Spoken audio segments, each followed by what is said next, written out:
Yeah, at the time I started doing my child modeling, I obviously didn't know anything about the fact that it would someday eventually become a career for me. And in fact, I did it just purely out of fun. And I realized that I liked the camera so much that comfortable in front of the camera. And otherwise, I was a very shy kid. And I used to really enjoy being in front of the camera, and that was really fun. I thought it was a really fun experience. At that point in time, obviously, I didn't think that I would eventually become an actor someday. It's only during the course of years when I did so many commercials, like let's say close to 300 commercials, and I did about 6 or 7. I realized that this is something I love to do, and it's my passion, and I totally see myself doing something like this for the. So yeah, I never thought that if I was a successful child actor, what implications would that have in me becoming a successful lead actor? Obviously, because I was not from a film family, I did not have the backing, or I did not have the contacts or anything of that sort. Because, I mean, when you're a child actor, it's very different as opposed to when you're a lead actor. It's two very different kind of roles. So obviously, I'd have had to start fresh if I was being launched as a lead actor. But yeah, I mean, I look at my journey as a really fascinating one, because it's been 21 years being a lead actor, and of course, much before that, I was doing child acting. So I look at it as a really fascinating journey. I look at it as a really enriching journey, a journey that I've enjoyed every single day, and I continue to enjoy, because I think if I didn't enjoy it, I would not be so passionate about it. Yeah, so I look at it as never as a comparison that child actors didn't become successful as lead actors and vice versa. Speculate a lot about it initially when I was being launched, but I never really paid too much a heed to that, because I just wanted to enjoy my work. I didn't want to take any sort of pressure or any sort of expectations or any sort of implications for that matter. I just wanted to enjoy my work. And since Must, my first film in 1998, December, I started shooting for it. I've just enjoyed my work every single day, including till today. So I have never really looked at it from that perspective. I've just wanted to enjoy my journey, and that's exactly what I've done. Yes, I have worked with Sridevi ma'am in fact, Mr. India as well as Chalbaz. So two films. I was a child actor, and I had the good fortune of acting with her as a child actor, and of course, it was an amazing experience, because she, is and was an iconic, a legend in her own right. And even then, she was completely on top when we were doing Mr. India and Chalbaz. And of course, anything said about her is less, about her talent and about her credibility, because the whole world knows what kind of a performer she was. And just the fact that I could, act with her as a child actor, and perform with her at such a young age. I was all or 8 or 9, and just being with her in front of the camera and just watching her was an amazing experience, because, of course, it was all fun and games for me, because I was enjoying acting, and I was also enjoying, being with other people and acting as well. But yeah, the fact that to work with such legends, alongside them, was just such an amazing experience. And in fact, I also played Mr. Junior Amitabh Bachchan. I mean, in two films, one is Shahinshah and Insaniyat. Very few people know about Insaniyat, but yeah, I was Mr. Junior Bachchan, Junior Mr. Bachchan in both the films. And of course, unfortunately, because I'm playing him at a younger age, I never got the chance to interact with him. But just Amitabh was a really a big thrill for me. I mean, Amitabh Bachchan is a legend, and of course, like I said again, anything less said about him is going to be less. But yeah, just to play a junior Amitabh Bachchan at that age, of course, I used to get a lot of questions. I'm really amazed, and junior Amitabh, and that was really interesting and quite enjoyable, as a child. Of course, sometimes it drew a lot more attention than I would have liked, but it was really interesting, to do that as well. And yeah, I mean, I was fortunate to have played such parts when I was a child. Yes, it has been 21 or 22 years since 1999. Mamuji's Must, and so that happened really quite, well, I should say it by chance, literally. I was a model. I was doing a lot of TV commercials at that point of time, and I had done a Coca-Cola ad, uh, and that had become quite famous at that point of time. In fact, that ad is even on YouTube as we speak, uh, uh, and in fact, the DOP of that ad was Mr. Kiran Devhans, who was known to Ramoji at that point of time. So, Urmila's sister Mamta had actually seen the Coca-Cola commercial, and Ramoji was casting for Mast and had auditioned a lot of boys, to play the part. And strangely, Mamta just happened to mention to him, "You must see this boy. He's in the Coca-Cola ad." And so Ramoji obviously saw it, and then he knew Mr. Kiran Devhans, and then he called him, and then he asked him about me. And Mr. Devhans shared my number with Ramoji. And then one fine day in the morning, I just got a call from Verma. Obviously, I'd seen Satya, and I was a huge fan of his work. And I've always aspired to obviously someday become. I just told my family after seeing Satya that wow, what an amazing film, and wow, what an amazing director. To do dream come true. And there it was. He called me one fine morning at home on the residence number landline, and he asked for me, and my mother picked up, and she gave me the phone, and I took the phone almost in disbelief, when he said, "Hi, I'm Ram Gopal Verma speaking." For me, it was a big shock because I got a call from someone who in awe of as a director, and he said, "I would like to meet you." And so I just quickly ran and met him on the same day itself, a couple of hours later, and he told me about Mast, and he said, "This is a film that I'm planning to do, and it's for the lead, and it's opposite Urmila."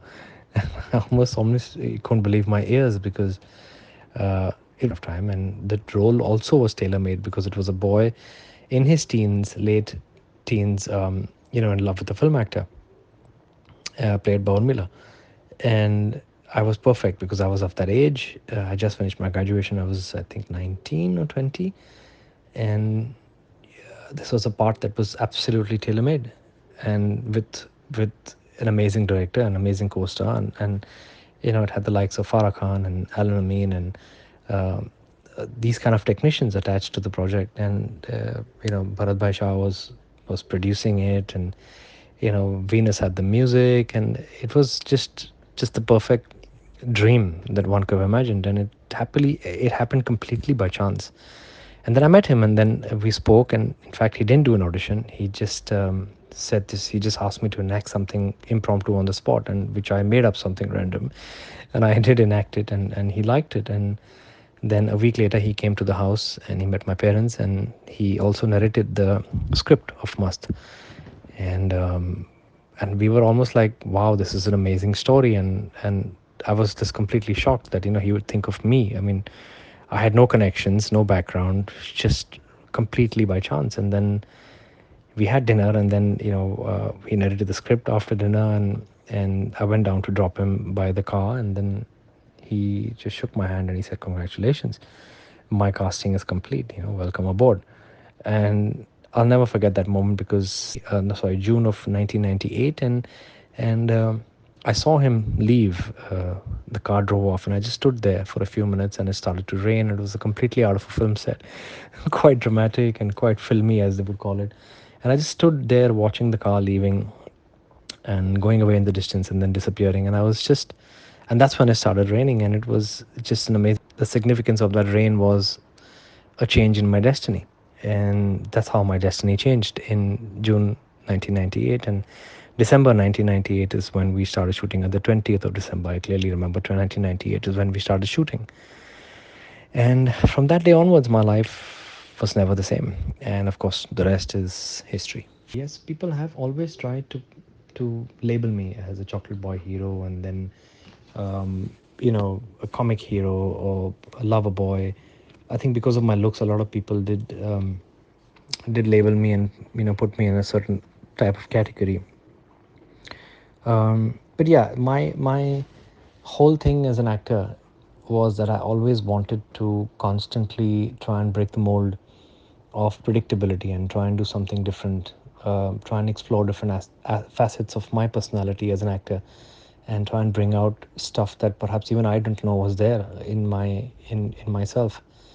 And hence all the decisions of whether it was Kasoor or whether it was doing a situational comedy in Love Ke Liye Kuch Bhi Karega, to then doing Masti, then doing films like Jaane Hoga Kya, which was a sci-fi action thriller, Shukriya, Ankahi, which was a dramatic film, intense love story. So many other films, Awara Pagal Diwana Hangama. Then obviously that became a very a comic side, a situational comic side, and I always tried to break the mold. I always tried to do something different as to so that people don't slot me into certain categories, and people can see that there's much more to me than perhaps though that so-called which I had at that point of time.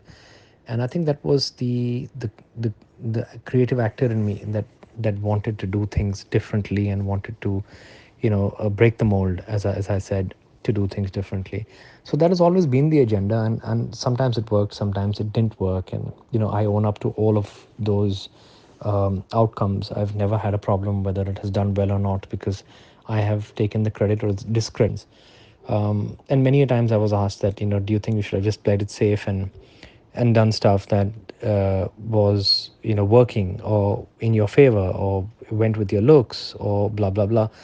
I used to always say no. I think because um, I know I tried to do something different at that point of time, and I don't regret it one bit, because at least people today, when they look back at my filmography and my choreograph, they do appreciate the decisions that I made, regardless of what they did at the box office, because they saw someone trying to make an attempt to do something different, something out of the box, which broke the molds of predictability. And I think that has earned me a lot of respect as an actor. People haven't taken me lightly, which is nice, and which is nice to know. And people till today believe in my talent, and especially now with the whole OTT era coming in, people are now being recognized for their talents and their brand equity or their past work.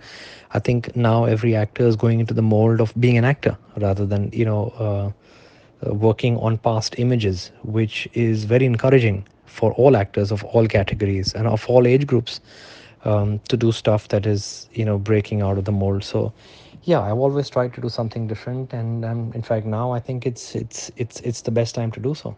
It's the best. I think it's been there for a long time, but obviously now it's much more prevalent. um, I personally have no issues with the paparazzi, and the press has always been very kind to me. And in fact, all the photographers have also been very, very kind to me. So I've never really had an issue with the press in India, and I've always had a healthy relationship with the paparazzi. So I don't really see too much in it. I do jobs as well, and one must respect that. So I think it's great because that also keeps people on their toes. People also get to see what's happening around them in the world of glitz and glamour. So I think it's a good thing, and I think as long as there's a certain amount of respect and maintained, I think it's great. Personally speaking, I because Nin and I are very private as people, we like to keep our private lives private, which we've always done with a sense of dignity attached, and that's how we will conduct ourselves for as long as we're here. But yeah, I mean, of course, there are certain things that we will share with the world, and of course, we will definitely share it. But of course, a lot of our lives have been private and will continue to be so. But yeah, we welcome the paparazzi culture, and I think it's great. Yes, I'm with Ramuji and Vikram, and they've been very, very special to me, and father would be to various people. Yes, thankfully, I've never been associated with any sort of camp or groupism, because uh, I've never really, you know, uh, let's just say, socialized or been actively part of any sort of camp and stuff like that, because although it was very prevalent and it still is, I've always always been friends with everybody. I've always had a good equation, but never stepped lines or never crossed wires or anything like that. I've always tried to maintain a healthy, dignified friendship and professional equation with people, so that a certain amount of respect is there between. And even though groupism does exist, I've always tried to maintain a good, healthy distance, from various people, and at the same time had a very good and positive equation with them. Just when there was a need to socialize or to hang out with people or to meet people. But I think beyond that, the kind of person I am, I'm a very private person. I am an introvert. I like to go back to my own space, to my family, to my friends. I like to spend time with myself. So I've always maintained that dignified distance, I think, with people, and I think that is very healthy, and that's one thing that's kept me sane. as well as one thing that's kept me from falling into the trap of being part of a group or part of a camp, because today I can thankfully I've got good equations with everybody, so I can actually speak to anyone and not have the fear of being known as his friend or her friend. I can maintain a friendly equation with everybody, and and not have the not have anybody feel insecure about my presence in their life or my absence in their life. I think it's very good and very important to do that, um, and not fall prey, because people then start basing their opinions and judgments on who you're friends with. And luckily for me, I'm friends with everybody. I don't have any enemies, and at the same time, I'm friends with myself, and that, I think, is the most important thing, to be friends with myself. And I think if you perhaps don't because I don't gossip, I don't really get into all of that negativity. I stay away from all of that, and I think that's the most important thing, because I mean, people usually have gossip groups, or people have parties where they only talk about other people, and that, honestly, that really bores me, because I don't like talking about other people. That doesn't stimulate me at all as a person. So I've always enjoyed things that are more engaging, or more let's just say stimulating. Light talk doesn't really engage me at all. It just completely disengages me, I would say. So I've never really fallen prey to all of that, and that's just the way I've been as a person, and I guess that's why I perhaps been away from all this campism and groupism. All the decisions that I have made in my career have been conscientious ones, have been conscious ones, where I've not tried to make decisions out of any sort of external pressure or anything, outside of my own thoughts. I've always done it consciously, and I've always done it with full responsibility. So there may have been films where I have said no to for various reasons, and I think sometimes you go through a temporary regret, I would say, but then as time passes by, you grow out of them, and then you realize that, okay, there's no point regretting stuff, because regret and guilt and all of these things are just really negative emotions. And then those, I just wash those emotions away, and then I don't really take them seriously beyond a point. So I may have regretted them just for a short period of time, and then after that I just moved on, because I think it's very important to move on in life. So I don't regret my decisions. I think I embrace them, and I think that's the way that one should approach one's career, because you're not God. You're going to make mistakes, you're going to take decisions, and it's very important that you own up to those decisions, because you yourself are responsible for taking those decisions. So to be to be pertinent about the question is that I don't regret saying no to anyone. Perhaps they people would hold it against me that, okay, he said no to this and he said no to that, but I guess everyone has to respect each other's opinions and decisions, because these are creative decisions. Choosing what to do and when to do are all you have to constantly take creative calls, and sometimes you may some people may like it, some people may not like it, and I guess that's the way the nature of the business is.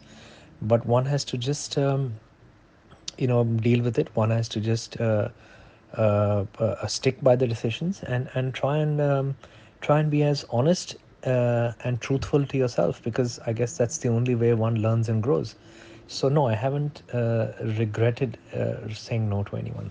Yes, I've always enjoyed a female fan following, and I still do. And no, it has never affected my relationship with Nin, because Nin is a super, super secure woman in her own right, and a very strong and independent woman.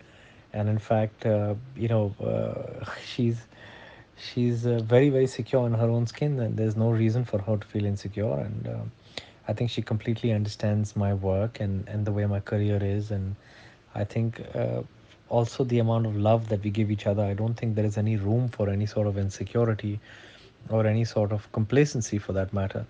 So no, it's never really been even a topic of discussion between us, because we are a man and woman. We're not really boy and girl, and we've been through together, and it's been just 9 years. I mean, we just celebrated 9 years of being together recently, and no, it's a problem. And in fact, she's very supportive of my work, and she's also very creative in her mind, so she totally understands creativity. and sometimes I think she's far more creative than I am as a person, and in her approach towards life, and also very spiritual. So I don't think she's that kind of a person who would fall prey to any sort of insecurity or any sort of female fan following. And of course, a lot of sometimes, when we're out, of course, in pre-COVID days, and if a fan would come up and ask me for a picture or autograph, happily ask me to go ahead. And she said, no, no, do what you have to do. But as a couple, we do keep guidelines as well, and that we don't like to be disturbed in certain places and at certain times. Respect that completely as well, because when we're out dining or stuff like that, then of course nobody really wants to be disturbed at dinner or lunch, because that's your own private time, and would politely decline if anybody wanted a picture or anything, while I'm with spending a private time with my wife. So yeah, certain things we have in place in terms of our relationship, but otherwise she's absolutely secure and absolutely at ease with, and she understands everything about my profession. So yeah, I'm blessed, honestly, to have her in my life. Yes, OTT is an amazing platform, and it gives great opportunities. Like I said, even in one of the earlier questions, that to actors across various age groups, across various categories. And I think your talent and the character and the role that you play and the show that you're part of is what actually makes you.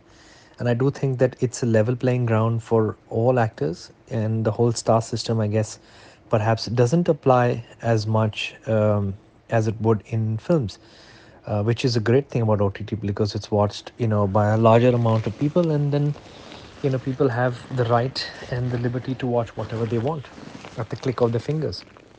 So it's a great medium to be working on, and it's got a vast reach as well. The freedom to do things that you perhaps because of censor guidelines you perhaps would have not been able to do on in cinema.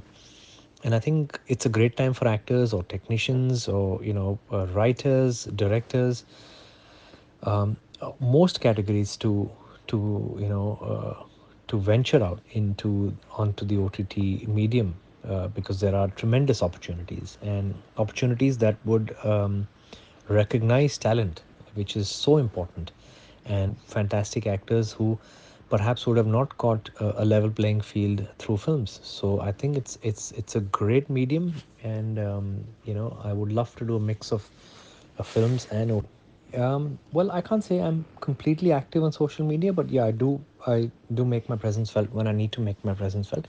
I'm not obsessed with social media, so I don't take it that seriously. Some people live by social media, and their whole existence is social media. But and honestly, that's great for them. But I cannot base my entire existence on social media. That's I treat it with a pinch of salt.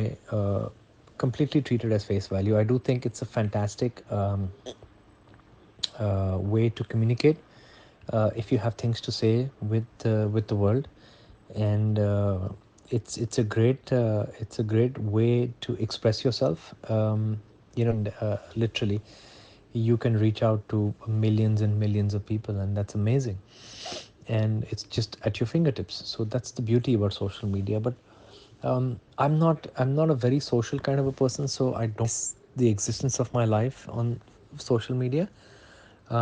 So with regard to trolls and with regard to negative people, anybody who says anything negative or abusive or anything that is controversial, I just block. And I have no qualms in blocking people because I don't like to see negativity on my timeline. I try and use social media to promote good things, inspirational things, positive things, because we live in such such difficult times and such challenging times where there is so much of negativity around, that the least I can do is to promote positivity in various ways. Whether it's just even a picture or a quote or anything, that a thought that I want that would resonate with even one person, and would change the thinking of one person. I think then you've made a big difference, I think, in your life. So I try to use social media sometimes to express what I want to express. At the same time, obviously, to promote work, films, um, and also spread awareness about certain things that require awareness to be spread about. So I try to use it for good purposes, and I just really ignore negativity. And if anyone tries to ignore, anyone tries to spread negativity, or because people are just sitting there, especially faceless people who don't even have a picture attached to the name or a verified name, and it's just people who are just sitting there to abuse other people. I do think that there should be a certain amount of accountability for that as well, because that does spread a lot of negativity and depression, and because a lot of especially youngsters today are so um, they look up to social media, and they're so influenced by social media that they get so embroiled in all this negativity that and they're the future generation. So it's very important for people to spread good things on social media, rather than just talk about shallow, baseless, senseless things, or spread any kind of negativity. So even though it's a reality, I would say social media should be used very responsibly. That's just, I mean, my humble advice to people. But yeah, I don't really pay too much of heed to negativity. I'm enjoying my fatherhood every second. I mean, our daughter Navea turned 9 months. She's 9.5 months now, and she's just this amazing, amazing bundle of joy that Nin and I get to experience every single day, because she's growing so fast, and it's such an amazing feeling to be a father, because sometimes we look at each other that have we created this life, and it's so beautiful that we as human beings can create another life, and to see a mixture of her and me in a child is just so beautiful, and just um, so touching, and just so amazing. So second, and it's a whole new ball game, it's a whole new responsibility, and both Nin and ready for this, and we've it's the most natural progression in our lives as a couple, and it's just a beautiful feeling. Like, I mean, I know that you sacrifice on your sleep, and you sacrifice on so many things as a parent, because being a parent is so much different from just being a couple. There's another person that you take care of, and you're looking after. So our whole existence revolves around her at the moment, and will do so for a long time. But it's just beautiful. I mean, and none of us have any complaints about it, and we just think it's such an effortless transformation that we both have had as parents. Well, the plan obviously was to bring her on, but obviously, unfortunately, the way things are going, I don't think they're going to come back until things get better for both of them to travel during these sensitive times. So, I mean, they're here at the moment, so obviously everything will be dependent on the pandemic, and I don't want them to come to India and stay confined to a home, because it's not healthy. At least here in the UK, my wife's family is here, and going to open spaces, and they can get some fresh air. But in India, things are so precarious right now that you can't even really step out of the house. So it's not the best time, but of course, as times get better, definitely both Nin and Navea will be back in India, and I can't wait for them to be back. So till then, yes, I'm constantly shuffling for work between London and Bombay. And yeah, when I'm in Bombay, of course, I miss them tremendously. And because I don't want to miss her childhood. I want to be there. I want to be a completely hands-on father. For my daughter, for our daughter, and to be there with Nin, to help her with every single thing, because we are first-time parents, and we will learn as much as we can as we go. And it's a beautiful experience to have a child, and I want to be there as much as possible. So yeah, it's just a beautiful, beautiful feeling that sometimes it's difficult to express in words. But yeah, hopefully when the pandemic settles down and things start getting better, I think definitely they'll be back. I have, like, I'm friends with everybody, and I mean, I have socialized people here and there, and I'm on very good terms with almost everybody I know and worked with. Um, I would say the only person that I'm really close to from the film industry, who's more like a brother to me, someone I can, who basically we sit and talk anything but work, or films or acting and stuff when we're together. So he's, I would say, the only person whom I have a very, very special connection with. Um, who is from the film fraternity, but who goes more than just being a social connection. He's like a family to me, like a family member, like an older brother. So someone who I have deep love. In fact, we've just said we have a really, really special connection. So I would say that I could effortlessly hang out with him long, long time and not even bother about what time of the day it is, or what time of the year it is, or anything like that. So he's that kind of connection that I've had, and in fact we met when we were shooting for Awara Pagal Divana in New York in the year 2000. So it's a 21-year-old friendship or bond, I would say, which has just become more deeper with time because we have done 3 or 4 films together. And in fact, he was even in Poison, which was the show that I did, my first OTT show that I did, and we had a brief interaction. And even that was effortless because he and I like brothers. He's like a brother I never had. So yeah, he's someone who I could share hours and hours with, and go beyond just work. Yeah, the answer to question number 15 is that we announced our first production last year. We announced our film production company, actually, Mount Zen Media as well, and we are developing a few scripts and projects, and it's all underway at the moment. But unfortunately, because of the pandemic, everything is on hold at the moment, so I can't really divulge too much details at the moment. But I think when things clear up and things get better, then we can share more details with you with regarding to our production plans.